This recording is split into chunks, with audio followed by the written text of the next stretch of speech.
Welcome back to This Explainer. Today, we're setting sail into what is arguably the most fiercely debated patch of ocean on the planet.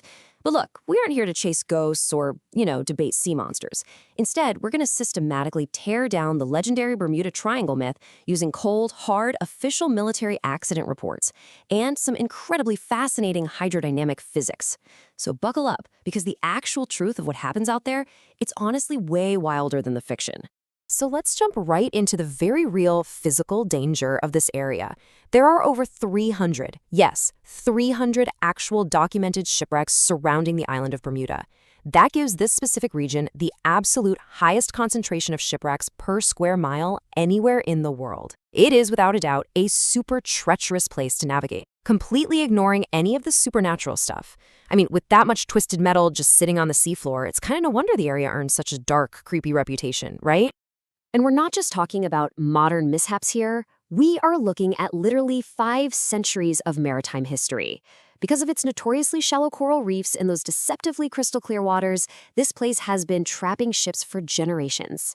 It's basically a maritime graveyard that spans from early 15th century explorers straight through to the 1884 Civil War paddle steamer Mary Celestia, all the way up to massive modern steel beasts like the 499-foot Spanish luxury liner Cristobal Colon. The ocean here? Yeah, it definitely doesn't care what area you're from. Now, naturally, a 500,000 square mile zone completely littered with sunken ships is going to grab our attention. This massive graveyard has sparked this whole aura of inexplicable danger, giving rise to some of the wildest myths out there. You know the ones. People have blamed literally everything: extraterrestrial abductions, the lost technology of Atlantis, space-time warps, giant magnetic anomalies, and even huge seafloor methane gas eruptions. The theories are just, well, they're as endless as they are creative. To really get how these myths take hold, we have to look at the big one, the most famous triangle mystery ever, Flight 19. Picture this, December 5th, 1945. 5 Navy bombers take off from Fort Lauderdale for what's supposed to be a totally routine daytime navigation training flight. But by 4 p.m., intercepted radio messages show the flight is completely, hopelessly lost. By 7:04 p.m., the grim reality sets in. Their fuel is gone. And to make it even more of a nightmare, a PBM-5 search plane sent to find them, it disappeared too. Just an absolute tragedy. So the legend that blew up from this claims these 5 planes and the rescue ship literally vanished into thin air under totally clear skies because of some otherworldly phenomena. But, well, when we actually look at the data, the whole myth completely falls apart. So we're going to leave the ghost stories behind for a second and look at the stark, documented reality of what actually happened out there over the Atlantic on that day. Looking right at the official naval accident cards from 1945, the real culprits are pretty obvious. Actually, get this, the flight leader had a documented history of navigational errors. So the cause wasn't a time portal, it was just poor navigation that led to running out of fuel in rapidly worsening, awful weather. And that missing search plane? Tragically, it didn't vanish into another dimension. It exploded at sea, which was actually a known mechanical risk for that exact type of aircraft, completely devoid of anything supernatural. Eventually, reality caught up with the sensationalism. Back in 1975, this researcher and former pilot named Larry Kusch finally got tired of the ghost stories. He actually went back to the original Coast Guard reports, the old weather records, and newspaper archives, and did the heavy listing of fact-checking it all. His conclusion was absolutely crystal clear. The myth just didn't match history. He called it a manufactured mystery, built on faulty logic, bad reporting, and writers just repeating each other's errors over and over. And when you cross-reference those wild stories with actual Onawea data, the whimsical folklore vanishes, replaced by deadly but supernormal environmental hazards. The extraterrestrials? Yeah, those were just violent hurricanes and tropical storms. That Atlantis technology pulling ships off course, that's literally just the incredibly fast, unpredictable Gulf Stream. And the mysterious time warps tearing holes in ships, just those super shallow, ship-breaking Caribbean reefs we talked about earlier. Honestly, nature is terrifying enough without inventing sea monsters. Okay, but what about the more, science-y sounding myths? You've probably heard of the incredibly popular theory of oceanic flatulence. It sounds funny, but the idea is terrifying. Massive methane gas bubbles erupt from the seafloor, heavily aerating the water. The theory goes that this instantly drops the water's density, turning the ocean into this bubbly foam that swallows massive cargo ships whole before anyone can even grab a radio. To figure that one out, we actually have to dive into some hardcore petroleum engineering. Enter Kevin John Wilson, who literally wrote his thesis on this exact thing. He set out to analyze the exact hydrodynamic effects of subsea blowouts and bubble plumes on floating ships.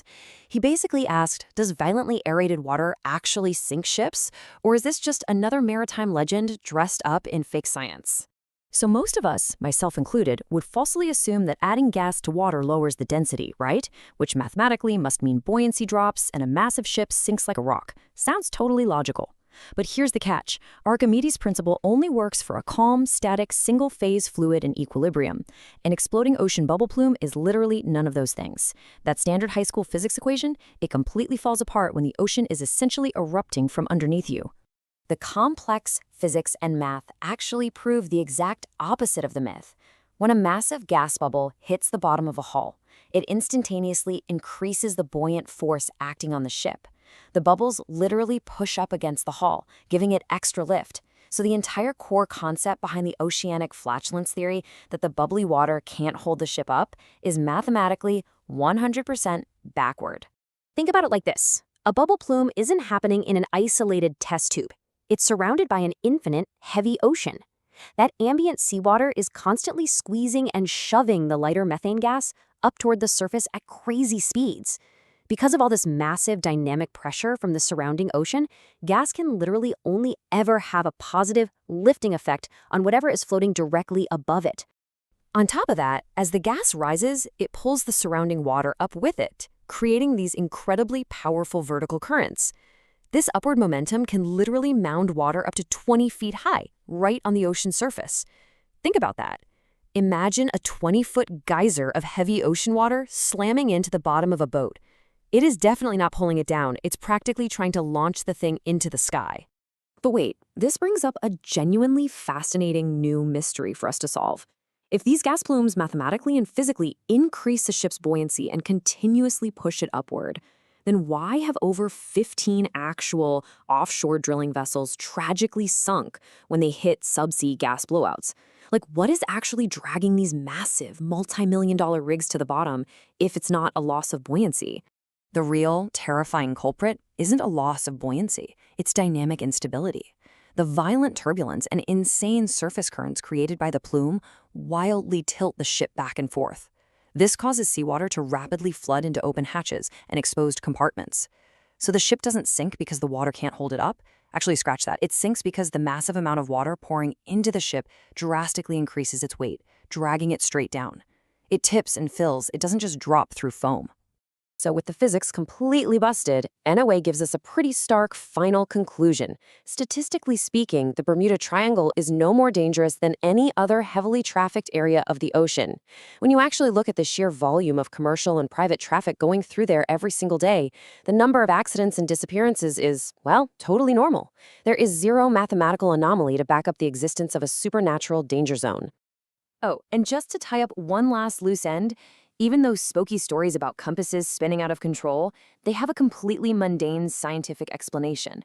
Back in the early 20th century, true geographic north and magnetic north perfectly aligned in this specific spot. This lack of magnetic variation caused major navigational confusion for unprepared pilots and sailors who just didn't know how to adjust for it. Which leads us right back to our main culprit, human error. The U.S. military actually offers the ultimate, sobering explanation for all this maritime tragedy. When you combine the unforgiving, wildly unpredictable forces of nature with the simple reality of human fallibility, the results are way more devastating than any sci-fi story we could dream up. A lost pilot over the open ocean at night? They don't need a sea monster or an alien tractor beam to be in a truly deadly, terrifying situation. And yet, despite all this undeniable scientific proof, the crazy complex hydrodynamics, the raw statistics, and the intense debunking that's been happening since 1975, the myth is still going strong. It still fuels massive pop culture trends, drives hundreds of millions in tourist dollars to the region for themed cruises, and inspires endless fictional stories. The legend is, quite frankly, just too lucrative to let die. So I'll leave you with this final, kind of provocative thought to chew on. What is it about human nature that makes us actively choose the thrill of a spooky, unsolved mystery over the harsh scientific truth? Why do we always prefer tales of time warps and sea monsters over the tragic, mundane reality of human error in an unforgiving ocean? Keep that in mind the next time you hear a ghost story.